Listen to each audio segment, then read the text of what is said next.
brought it up, and then he revisited it, and he doubled back. Yeah, the whole question is relevant. So take a listen. This is Mark Willard on Willard and Dibs talking to Steve Kerr.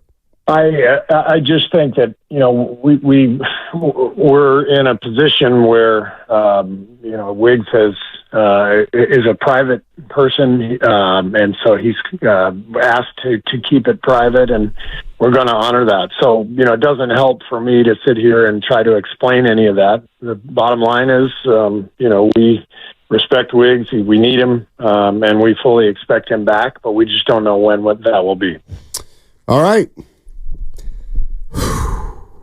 Go ahead, Goo. Okay, so we've been working together 6 years. I think you know what I'm about and who I am and what I stand for and how much I love my family and I respect people's privacy and their family. But, Steiny, this is the second time we don't know that this has happened. And I love this team more than everything. I know life and family is bigger than sports, but you're hearing stuff out there, and I'm not letting that infiltrate my mind.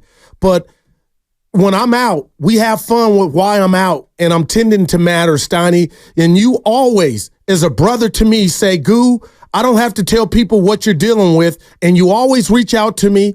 And I'm not Andrew Wiggins. I'm not comparing myself to an NBA or professional player, but what I do care about is we do something, and some people like it. And I have respect for the people that like it, that when I'm out, I want them to know what's going on with me. And I know everybody's different.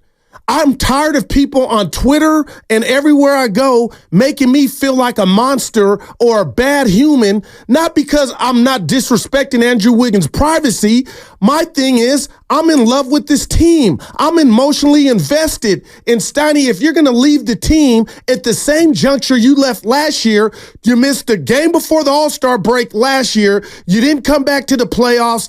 Everything was thrown off. The team was thrown off. But again, if things and people are going through something in your family, that's bigger than ball. But my question is, why not just share that so the team, the teammates, the coach can move on? So again, he doesn't know us where you're at, but I think you owe the team so you could tell the fans that pay $17 for a margarita or pay $50 for parking that are hoping this team that just got hot can get to the finish line, and now all of a sudden he's gone at the almost identical time, Steiny. So it hurts me from the standpoint, and it's bigger than me. I get that. But I'm being honest from a basketball standpoint. Moody could be Magic Johnson, but guess what? That little cloud over the Warriors again is, when's he coming back? What are the defaults of when he comes back? The byproduct, the fallout,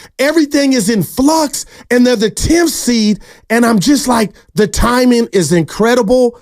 Thoughts and prayers to his family and Joe Chasky, who's laying his great father to rest today.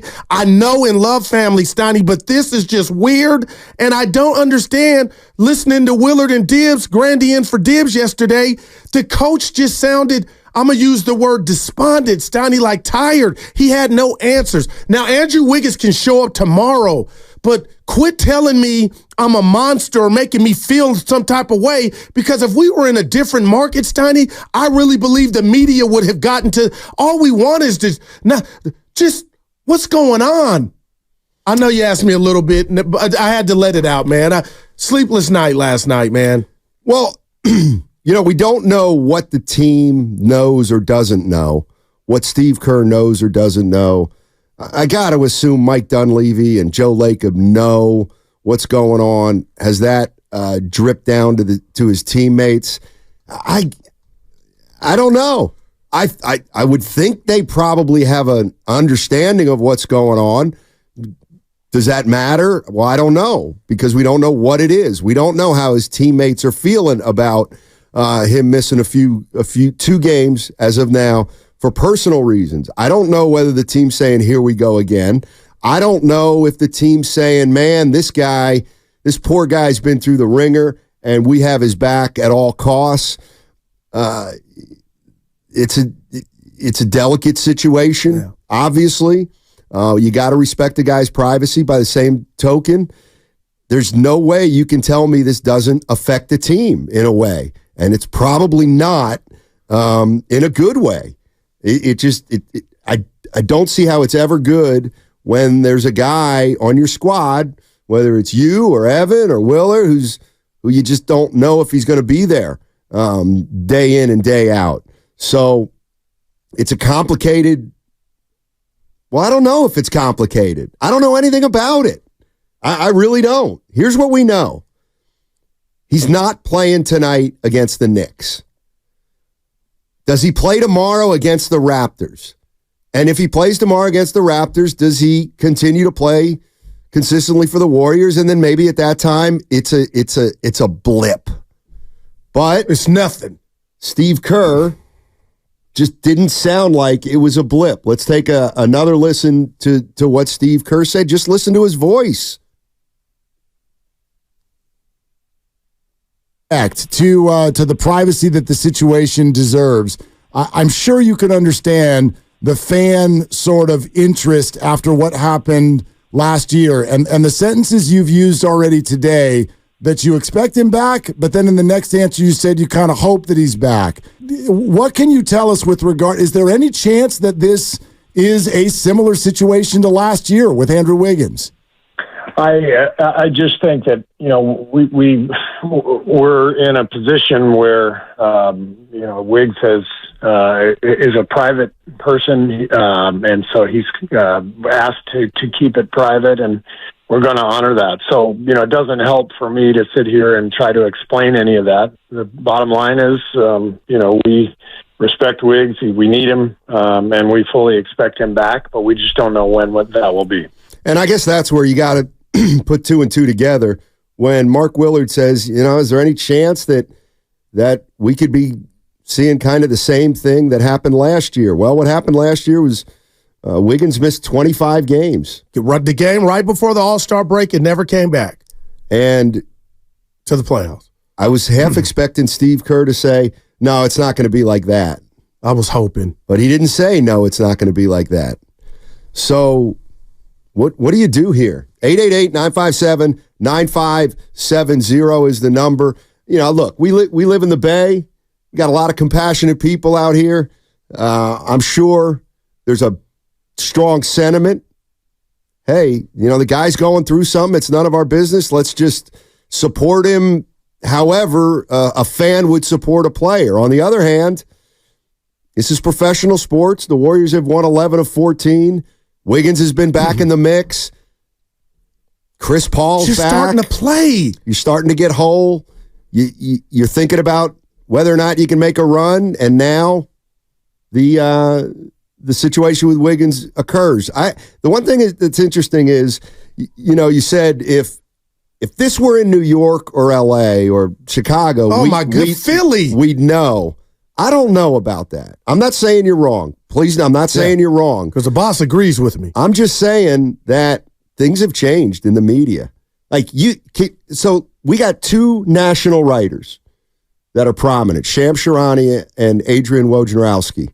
You think they couldn't find out? I think they probably could. They are as tapped in as any media members have been to the NBA in decades. But Steiny, it's more about I don't want to know what... You can't tell me that if a reporter really wanted to dig this up, that he or she couldn't do it. I think they could. But is that where you really want to go? No, because we went through this last year with rumors and innuendos about, what was going on. And the way to quell all that garbage is just, maybe say, what might be really happening. But Steiny, if this were Draymond Green or Steph Curry or Klay Thompson, what do we know about them? This is a Right on the Table brought to you by ATCO. And I need your honest assessment of your part of what I'm about to ask you or tell you and your thoughts. And I can take it. Those guys are gamers.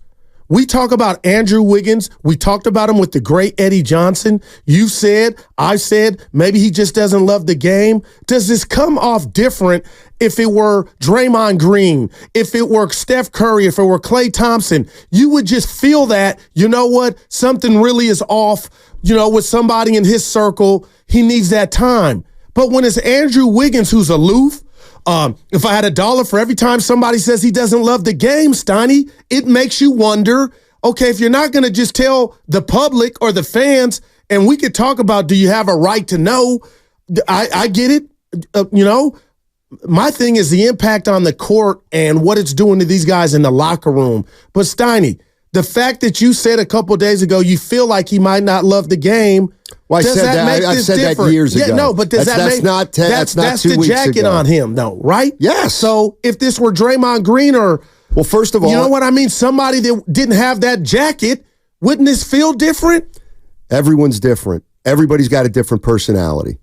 I gotta believe, knowing Draymond Green through watching him and listening to him for 12 years, I think Draymond Green would probably tell you exactly what's going on. That's who Draymond is. He would probably say, this is what I'm dealing.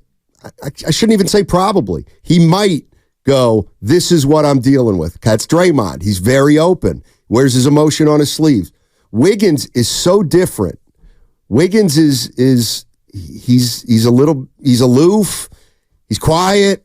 He's private. He doesn't seem like, he doesn't present himself as an NBA star. So clearly he's a very different person. So maybe a great team, a great manager, a great coach, you got to treat everybody different. And maybe they're giving Wiggins more room than they might somebody else because Wiggins is who he is. It's the old thing about some guys need a kick in the butt. Other guys need a pat on the butt. I'm not going to sit here right now and tell you I know any answers about anything. I just know that you can't tell me this isn't affecting the team. And where we go from here, we'll certainly talk about Moses Moody, who's probably going to start tonight. But and you know what? To me, from a basketball standpoint, and maybe we keep it there for a good portion of today, I don't know. But, I look at Wiggins on the one hand and say, well, he hasn't been very good this year. He's averaging 12 points a game. All right, he's not shooting that well. He's been disengaged. So let's get Moody in there and, quote, unquote, we're not going to be any worse. That's fair. But I also know that when the Warriors were at their best in their recent past, we were saying Andrew Wiggins was their second best player less than 2 years ago. So you can't lose your second best player from 2 years ago and expect to be as good as you were 2 years ago if you can't replace what he did, 2 years ago or a year and a half ago. The last 12 games, he's shooting like 56% from the field, over 45 from three. Like, he was just hitting his stride. And again, we don't different. Know that. I mean, that's he looked different, Steiny. Okay, and I would have bet on. I would have bet on him revert. First of all, he's averaging 12.7 a game. Okay, so he's not having a good year. He's played 37 games. I'm sorry, he's played 51 of. So he's played most of the season this year, but he's been bad for 3/4 of it. So what do you do? What do you do? I don't know what to do. I don't know. You go play New York tonight. You see if you can get a win. And maybe he's in the starting lineup on Friday and he says, you know what? You could be I had a brother who was having some issues, or sister or uncle, or but the similarities from last year, the timing. You really think if that was the case, though, we'd hear about it? Like, seriously. I mean, I know stuff came out last year, but if it was something with a family member or, I don't know, a friend or someone that's close to him, obviously, why would he tell us that? He didn't tell us anything last year. You're right. You're right. I mean, there's going to be a lot of questions that are asked today that nobody's really going to have an answer for. And apologies to Big Smoothie. Our first call yesterday, he called in and said he was going to be out, and I was like in denial. But I'll just tell you this, Steiny, when I like to dream, sports dream, and this Warrior team I felt like was hitting its stride. Chris Paul was coming back. Now you could finally, fine tune and tune up your rotations or whatnot for the stretch run. And he could be back tomorrow. You're right. But I don't see a scenario to where this Warriors team without Andrew Wiggins and his contributions, and I got you on this year and, the 12-point average or whatnot, but he was starting to figure it out to me. And I don't feel like they can get to their, and that's where they were going without him. And that's me. And that's where I'd fight you. Yeah. I'm not fighting you on Wiggins, but miss me with Wiggins was hitting his stride and he was really gonna. miss me with that. All right. He was going to what? He's never been consistent. He's going to guard Luka if you have to hook up with Luka. He's going to guard LeBron if you got to hook up with LeBron. Let's talk about him as a player. Ingram, then shame on you. Like those guys shame are on coming. you. Those guys thinking, are coming. Shame on you for thinking Andrew Wiggins was going to hit his stride and go 25 of the last 25 games last 12 and games, play great basketball. He's never done that for his career. He was playing his best basketball this year. That's great. Right. And you know what that means for tomorrow? Nothing. When it comes to Andrew Wiggins, means nothing. Like, that's where I will fight you on the player. I'll fight you on the player. I'm not sitting here and talking about Andrew Wiggins as a player who's been, this guy's been a great player for 12 years. And he's been a great player for much less time than he hasn't. All right. He was a great player for the Golden State Warriors a couple years ago for a chunk of the season. That's it. So that's one where, like, that. My point is, you need him. You do need him, but you need the good Wiggins. And they've gotten the good Wiggins half a season for one of his, how long's he been here now? 4 or 5 years? Yeah. I mean, like, that's the part where, like, I'm not going to, you can't, if the Warriors stumble, I guess you can blame Wiggins, but we know who Wiggins is. I could blame Wiggins for them losing and him coming back gassed last year and out of shape against the Lakers. Like, that kind of just got swept under the rug. Was he hitting his stride? Throwing the rotation. Was he hitting his stride before he missed 25 games last year, Wiggins? No, he wasn't. Okay. But he's on your team. He was averaging 17 a game last year. He's yours. I'm not defending why the light bulb won't come on, but you can't tell me, and you won't, that this dude on a good day can't be your second best player. On a good day, he can be your second best player. You know what? That doesn't get you anywhere. So on a good day, 1 out of 3 games, he can help you. Well, that's like that. I'll take that over him. That's fine. Not playing at all. Well, you know what? I'm ready. I'm ready for that to remain to be seen at this point. You're going to notice that I'll reserve my passion for that type of stuff. I don't know what he's going through. Yeah. I don't know. I don't want to pretend to know. For Moody, but I'll be damned if I'm going to sit here and think and say, well, Wiggins was really hitting his stride and he was ready to finish. Come on. Let's not do that. He was playing well for the last few games. That's all. That's all I was trying to. It's an 82-game season, and he's played half the games the last 2 years. And the most important games are upon us, and they're sitting at 10th seed. 888-957-9570 is the number. Jump in. I mean, there's a lot to say, and we want to hear from you for that type of stuff.